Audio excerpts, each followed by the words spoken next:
Okay, hello everybody. Welcome to the Grand King channel. We're back with the Ricky Gervais show. Apologies for the wait again. I'm gonna do better to get these out more, but thank you for being patient. This is season 1, episode 11, Beetles. I wonder if it's going to involve the band, the Beatles, or if it's going to involve the insect. We shall see. I'm assuming the insect because Karl, he loves his insects. But I appreciate everybody tuning in. If you are new and just passing by, feel free to subscribe. Bottom right hand corner, smash the like button as well. Make sure you do follow me on my socials. @Hakim is the Twitter, @_Hakim is the Instagram, and Tickety Talk. If you want to get merch, join the Discord, or make a donation. All links are going to be in the video description. Also, we're sponsored by Barvita, which is a great company. They make granola bars, essentially. I don't want to talk too much about it. I want to get right into the reaction, but in the link in the video description, I included a link to Barvita's website. Don't forget, you can use my code GRANT15 for 15% off each order. You can use it every single time you order products off their website. They ship worldwide, so wherever you live, you can get products from Barvita. All organic ingredients, so you don't have to worry about any junk or any artificial ingredients. So feel free to check it out in your own time if you want. I'm very excited to get back on the Ricky Gervais show. I've been missing it, and I actually just filmed a video about the drama surrounding FIFA. If you're a soccer fan, the FIFA Club World Cup and all that, so I definitely need a bit of a laugh in my life right now. So hopefully we can achieve that with Karl Pilkington. And I just want to say thank you as well. Thank you to this amazing community of people who have come in and watched these videos. I am so grateful. Karl Pilkington community, the Pilko Pals. It's such an amazing, wonderful community. Thank you for including me. I'm very grateful. And all of you guys are so lovely in the comment section. I do my best to respond. I know I haven't been super great about it, but I'm just very grateful to be part of it and that you guys have come and watched the video. So thank you, thank you, thank you. Your support is felt, and I'm throwing it right back at you. Without further ado now, let's get on to the video.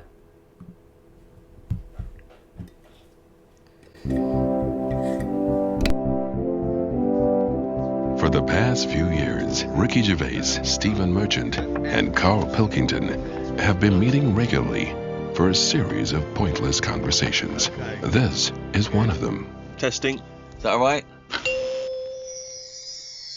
Hello and welcome to the Ricky Gervais show with me, Ricky Gervais, Stephen Merchant. Hello. And the little round-headed buffoon that is Karl Pilkington. All right. All right.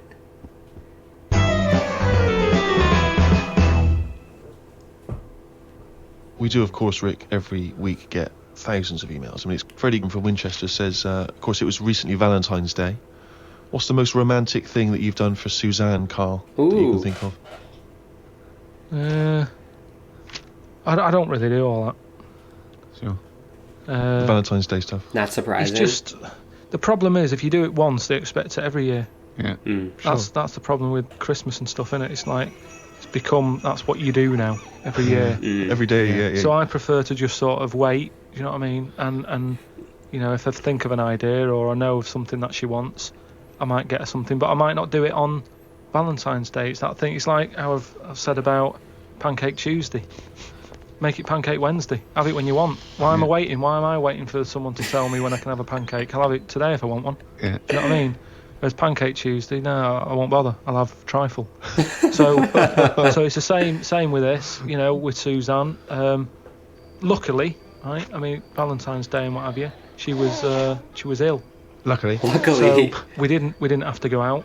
So I'd say, is he asking for advice? Well, I suppose, yeah, certainly you may as well give it. Treat them when they deserve it. All right. I remember... No, I agree a lot with what Karl said here. I'm personally not a big fan of Christmas because of those reasons, that it feels like you're forced to give someone a gift when, like, you know, it doesn't come from your heart, right? It's not like, oh, like this cousin, I saw something in the mall and I thought you'd like it. It's because it's Christmas and I'm forced to give you something because it's like our social what's it called, social convention where like it's in society we just have to do that. You have to give a gift to someone if you're going to like a Christmas party or with family or whatnot. It's not out of the goodness of your heart. And so I agree that we should give gifts to people like when you feel like you should give them to, or you see something. That's kind of how I operate. Like if I saw something for my partner, I'd be like, oh yeah, I saw this, you know, when I was at Target and I thought you'd like it, you know, instead of like, oh, it's a Valentine's Day or Christmas and I feel like I have to give you a gift. Now Valentine's Day I think is a little bit different because I feel like if you are with someone, at least get them flowers or something fun like that. I think that's kind of the expectation, or take your date on a nice dinner date, maybe go out for a walk or something like that. But I agree with Christmas. It's not all about presents. It's about spending time with people that you love. And I don't like how materialist we are about Christmas. But that's just me. Let me know your thoughts. When they deserve it. All right. I remember once when Suzanne was ill, she had a fever, but there was no food in the house. What did you suggest to her? She was too ill. Well, it was when we were still living in Manchester and that, and we needed to get some food in for tea and stuff. And I said, come to the supermarket. She was like, no, I'm ill, you go. And I hate buying food. I just sort of get a bit blank when I'm looking at it. There's too much, isn't there? That's the problem. You go down all these aisles and there's just too much. So anyway, I said, no, come with me. She was like, oh, but I've got this fever, I'm hot and everything. So I said, well, come to the supermarket, you go on the frozen aisle, cool yourself down. And she did, and she said, you know, it made it worse. She was ill for another 3 days. Medical How would you advice. go about chatting up a woman in a bar? What tips could you give? Ooh. I've never worked. I'm gonna need to listen to Karl here.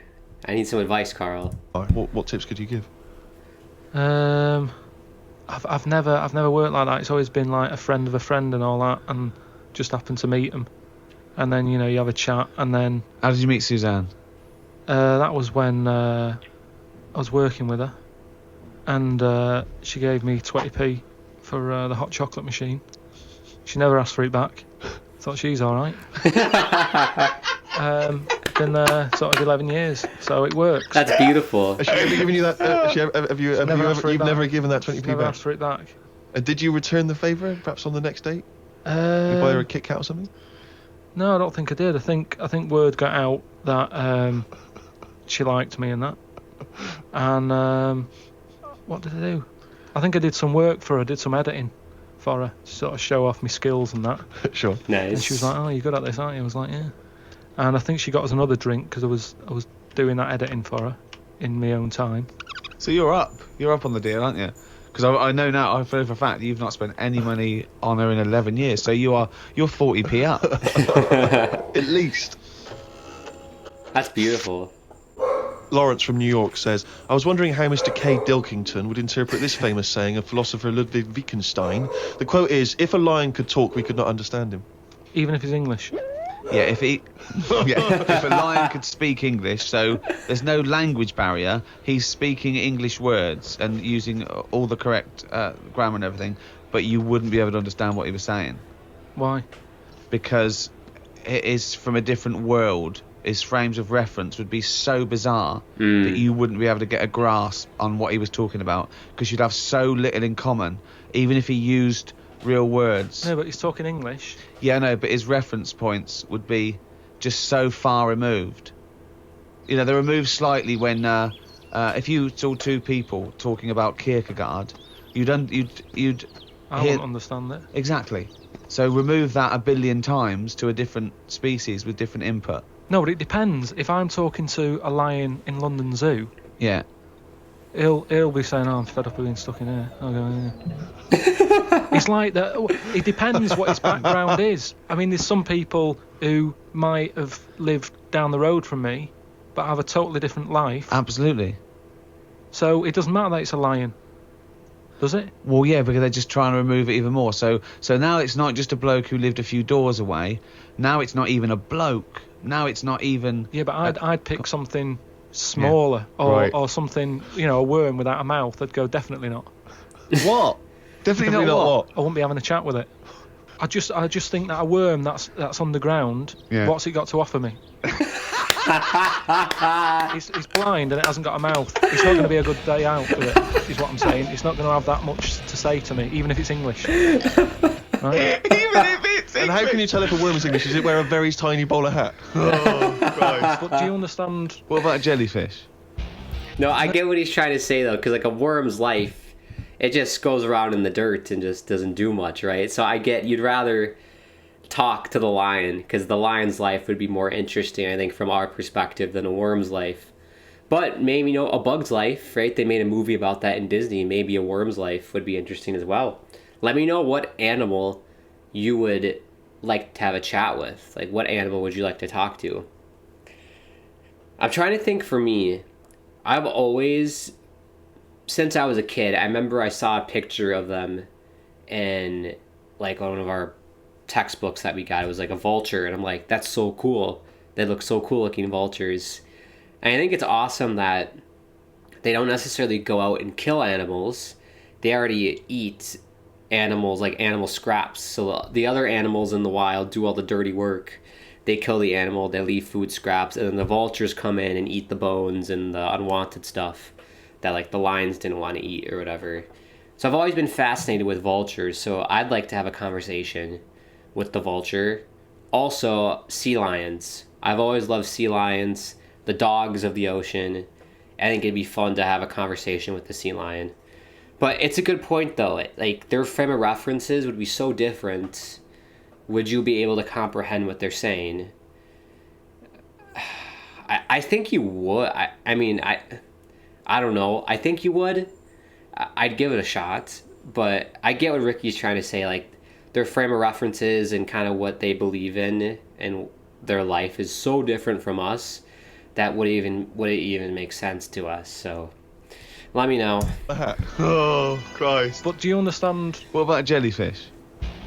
No, you see, I think that's where you can say you wouldn't be able to have a good chat with them, because to me, the sea might as well be another world. Yeah. Right. Yeah. In a way, I think the fish sort of have more rights than us. What do you mean? Just because when whoever made the world, right? Say, we're just bigging up God, but if I was to have a go at him, I'd say you added too much water. Criticism 1 to God, right? So Too much water. How would you have changed that? Just more land.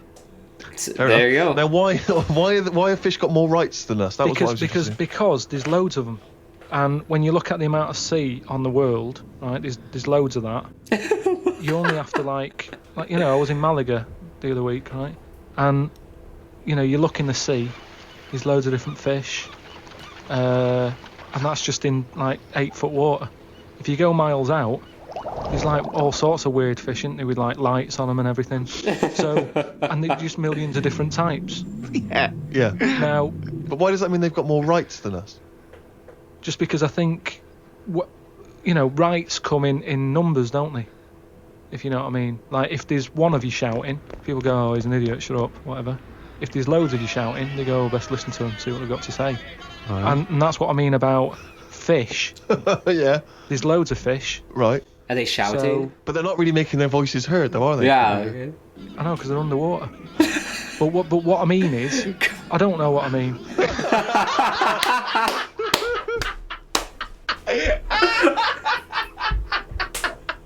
I was lost. I'm like, where's this going, Karl? Like, are the fish protesting underwater? And he's like, yeah, you can't hear them because they're underwater. That made no sense. Karl, right? What do you think it's like being a crab? If you could go now, your mind into a crab, what would you see? Where would you be? What would you be doing? What would you be thinking?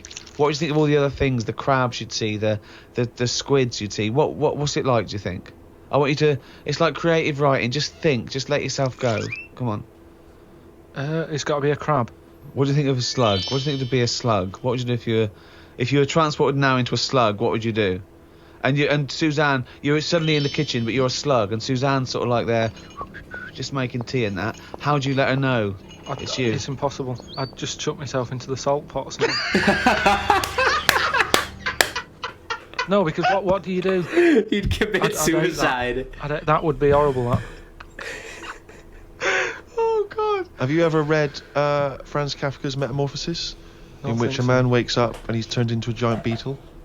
And that's the whole story. Oh. I think it might be of interest to you. So what happened to him with the beetle? Well, I don't want to ruin it for you in case you read it. I won't but be reading it, don't worry. He joined a pop group with 3 other people. He was brilliant. No, it's a really wonderful book. It's a kind of... I was right, it's the Beatles. The Beatles. It's heartbreaking because, of course, he does, like Ricky's saying, he finds it very hard then to relate to other people, even though he still has the consciousness of a human. You know, his parents, his rest of his family, they don't know how to deal with him, you know, because he's a giant beetle. He becomes a freak, he becomes an outsider. It's terrible, you know. But hang on, though. Is he a giant beetle? Or is he... Well, yeah, that's not going to go down well, is it? That, of course, people aren't going to like you. But if it's a normal-sized one, then you just get in with the other beetles, don't you? Whereas if you're a giant... How would you do that? How would you ingratiate yourself? Right, so you're suddenly a beetle. You're Karl Pilkington, right? This is literally like a bug's life. Integrate yourself with the other bugs. There's other people. They're doing their business. They're scuttling around. And you go in there and they look at you as a new beetle. What's your first... What do you do? How do you ingratiate yourself? Well, for a bit, I wouldn't sort of barge into their house and that. I'd wait until they're out and about, and I'd like in life, right? Sort of help them out. I don't know what beetles do all day. I've never seen one doing anything. They just seem to be going from one place to another. Whoever drew this gets an A+. This is fantastic. Right. I've never seen them carrying anything. I don't know what they eat. I don't know what they do. I don't know how we've got them, right? But what I mean is, I'd watch them and I'd sort of help them out. And, I mean, you know, it's like going on a date or meeting a woman, isn't it? But what if there is... Whoa, hang on, what do you mean? How is it like going on a date with a woman? Well, it's like I said about Suzanne with her hot chocolate. She bought me that and I've gone, she's all right. Right? She gets me another one. Before I know it, she's living with me. So, it's... So you're all these beetles, they're scrubbing around, right? You're sort of like watching them, and then you realise that you want to mate with this female beetle. What do you do? What's your first move? Yeah, but I don't know what beetles do I? So I don't know how what you do. I don't know if you go up and go, all right. What do they do? How do they get on? Well, it's a different world. I don't know yet, do I? Because I haven't done it. Would you feel bad because having your own mind in this beetle, right? Would you feel bad shagging a beetle? Would you feel that was a bit sick because you've got a human mind? Well, no, because you just close your eyes and that, wouldn't you? Think of something else. So get round it that way. There's no point getting down about it because I'm stuck now as a beetle. So you've got to get on with it. There's no... Let's rewind. Let's rewind Karl shagging a beetle here. Because you've got a human mind. Someone's got to clip this and make this a GIF, please.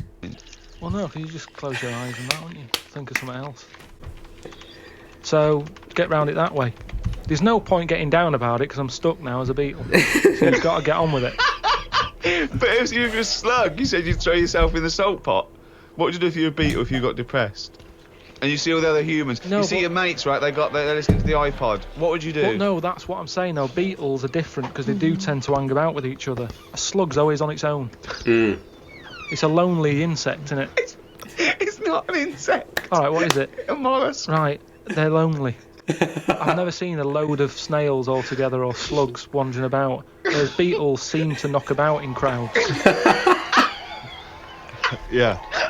So, oh God, okay, right, another one. So they're sociable creatures, and it wouldn't bother you that you've got the mind of Karl Pilkington in there, because you can't communicate with these people because they don't speak English. They don't have any communication with you. Yeah, but if it's happened to me, there'll be another one in there. Okay then, right, okay.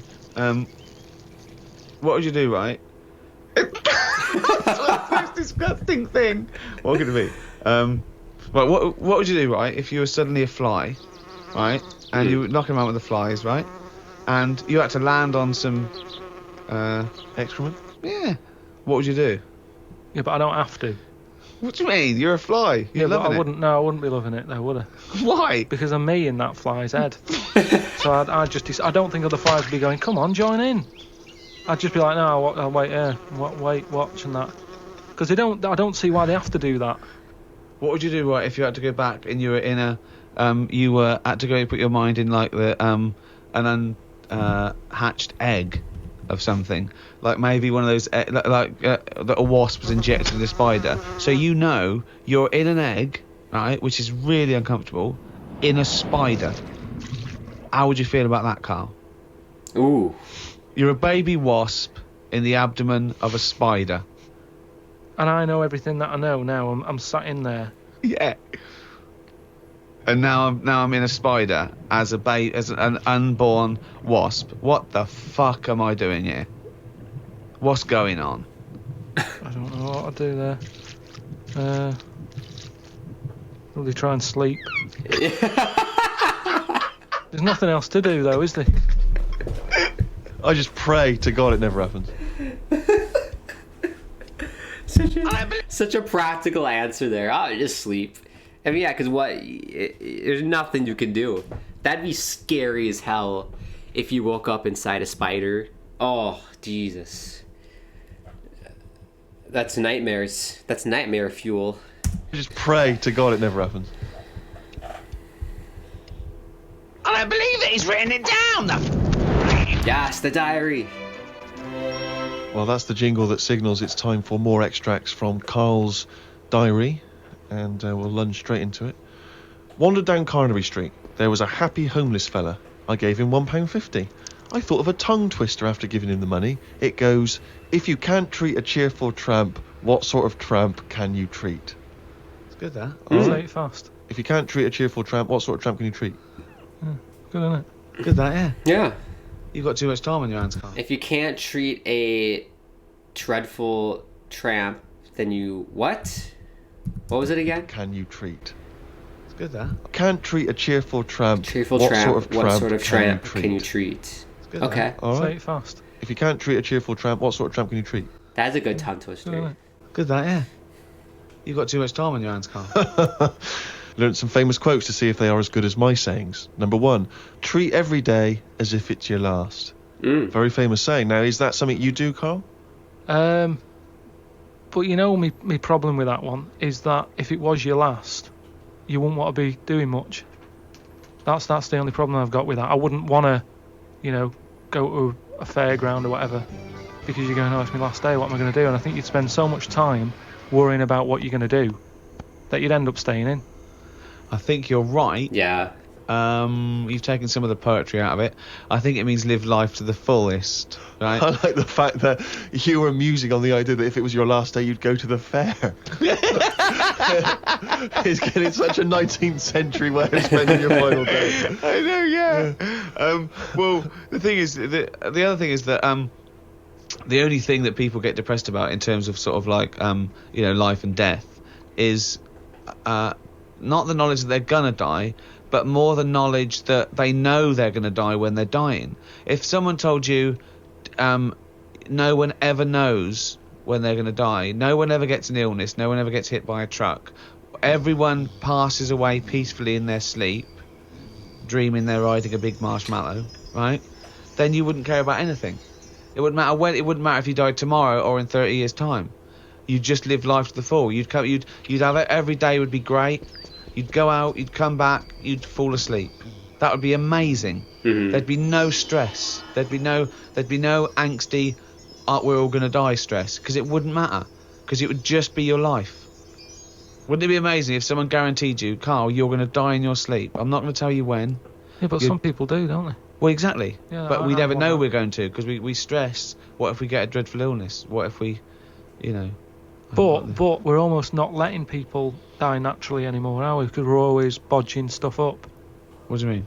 Well, someone who might naturally die in the sleep aren't allowed to naturally die in the sleep because they wake them up with those electric things and get them going again and pop in a new lung or whatever whilst they're at it. That's what I'm saying. They don't just... You never hear it anymore, do you? Frank peacefully died in his sleep. No, he died on the operating table whilst we were putting in a new lung. They don't die naturally anymore. Frank died peacefully with 40,000. People don't die naturally anymore. The big problem we have in the world, people don't die naturally. I mean, no one, like, defibrillators, you're saving someone's life, right? I mean, that's like saying if someone's choking, let them die, who cares? More. Frank died peacefully with 40,000 volts going through them and a couple of people going, clear! Clear! Rushing about today. Got to get a lot done as I'm flying to Malaga tomorrow to see my mum and dad. Don't like flying. I'd be happy if they give you a parachute instead of a life jacket. They say Da Vinci invented the parachute as well as the helicopter. He never got round to making them though because he only drew them on some paper. Got up at 5 a.m. as I had to get to Heathrow to get on the plane to see mum and dad in Malaga. Went out for a drink with a cousin who lives in Spain. Ain't seen her for 27 years. Oh, that must have been tricky, making conversation. I didn't really bother. Because where do you start?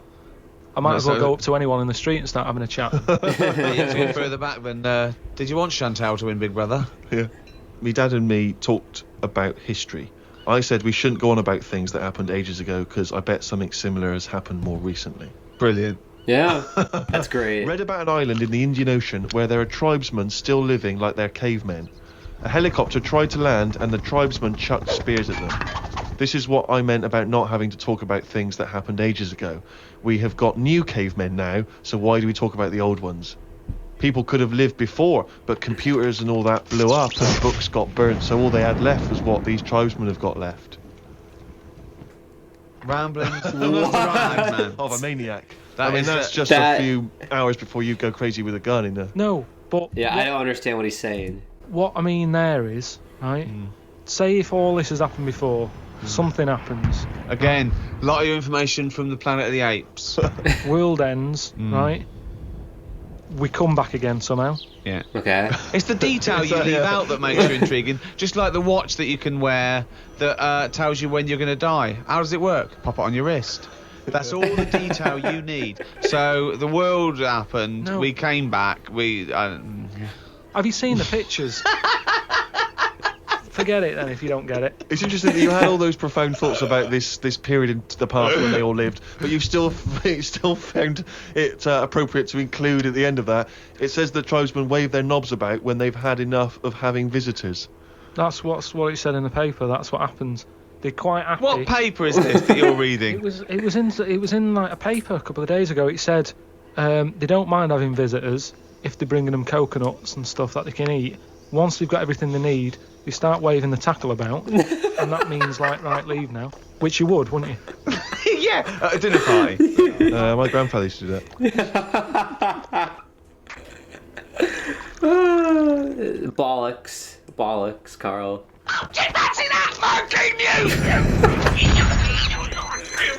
That jingle is getting more annoyed by the week. Well, this is the final monkey news, right? I'm not doing this anymore.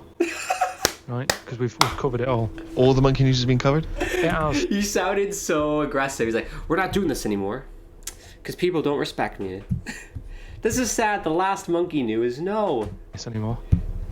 Right, because we've covered it all. All the monkey news has been covered? It has. We've done loads of them. I think all the news that needs to be sort of known has been told. Right. That is the end of the news. Jesus Christ. What? Get on with it. Right. Do you know we chatted about the monkey that went into space and stuff? Yes. Yep. This was the one that was fed by bananas that came out of a little chute on the spacecraft. Yes. Yeah. It went up there. He came back. He could never get that The high exactly. again. Yeah. You know what I mean? He tried other things. I think he tried to get a band together and that. Right. So anyway, there was loads of monkeys that were signed up to this NASA program, and it was 1961 when this little monkey called Ham, that was his name, as well as him, there was one called Enos. So anyway, what I found out about it since then, Ham went up there, did the left-right business with the bananas. Enos, they didn't put as much work into the trip when he went up there, and something went wrong with the machinery. And do you know how you get a banana for the left button and all that? It's official now. There's 2 buttons in this spaceship. Banana dispenser and everything else. The right button is everything else. But it worked the other way. The machinery went weird. Oh no, really? So it meant that the right button would give him a banana, Right. the left button did everything else. Oh no! So what had been taught? This is the problem with electronics, isn't it? Well, no, I don't know this. Apparently, this is the problem. But the good, I mean, honestly, look it up if you want. There's this is a all problem. online, by the So way. what happened when it all went haywire? What occurred? Look, Carl, this is online and it's bollocks. Luckily, Enos, because he'd done a few trips. I love the way he says his name. Enos. It's bollocks. Luckily, Enos, because he'd done a few trips. Right, he So was he was like, experienced. well, I know this isn't right. As much as I love bananas, this isn't right. That was his thinking. Of course it was. So anyway, so he came back. They were all like over the moon with him. He you said, know, "I going, can't work with these conditions." good mission and everything. Well done on working it out. He sorted all that out. It moved on a few years. Armstrong's gone up there. Buzz and that other fella. He's They've an been old up there. grandpa. The monkeys aren't needed anymore. But they were like, we've got all these monkeys who have done NASA training. What are we going to do with them all? And they had to raise £14 million to make them like an old sort of chimps home for retired Retired NASA-trained monkeys. Chimpanauts. Chimpanauts. Something they've got in there is like a little museum, right, of all the missions and that they've been on, so they can sort of, even though they're not going to be going into space again, they can almost relive it and reminisce of the times that they've had. And They're reminiscing with each other, are they? just sort of going, chatting oh, about the remember old that times. time when it all went wrong, the button became the left when it should have Yeah. been the right and all the rest of Yeah. it. Yeah. Just, you know, sort Talking of about old times, talking yeah. about old times and what have you, like old people like to do. Sure.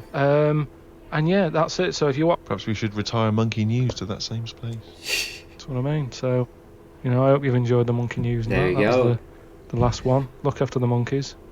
Do your bit, because they've done their bit. That's it, yeah. But just because I'm not giving the news, look it up. Do you know what I mean? It's all out there. Don't be ignorant. Wise Love words. it. Fantastic.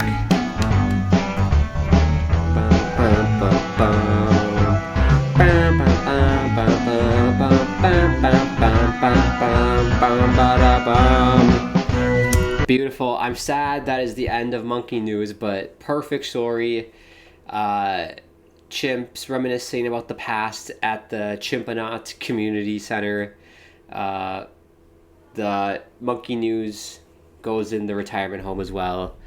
Beautiful, beautiful way to end this episode. Very good one. This one, I feel like this is going to be an underrated episode. I really enjoyed it. Beetles, let me know your favorite part of this one. I think for me, my favorite part was probably Karl being different insects. I thought that was fantastic. Whoever did the drawing for this entire series, fantastic job. I have to give them a shout out. Karl as a beetle humping another beetle. Beautiful. Please someone clip that and send that to me ASAP. I would love that on my social media handles. That'd be fantastic. But I appreciate everybody tuning in. I miss doing these. I'm going to try and record more of these when I can. So thank you for being with me on this channel. Please subscribe if you want. Bottom right hand corner. Smash the like button as well. Follow me on my socials. @Hakim the Twitter. @_Hakim the Instagram. Tickety talk.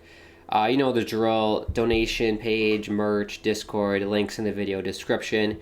Don't forget Barvita. Check them out. Link in the video description as well. Use code GRANT15 at checkout for 15% off every single order, and you can reuse it every single time. That being said, thank you so much, and we'll see you next time for another Ricky Gervais show, everyone. Thank you. Speak to you soon.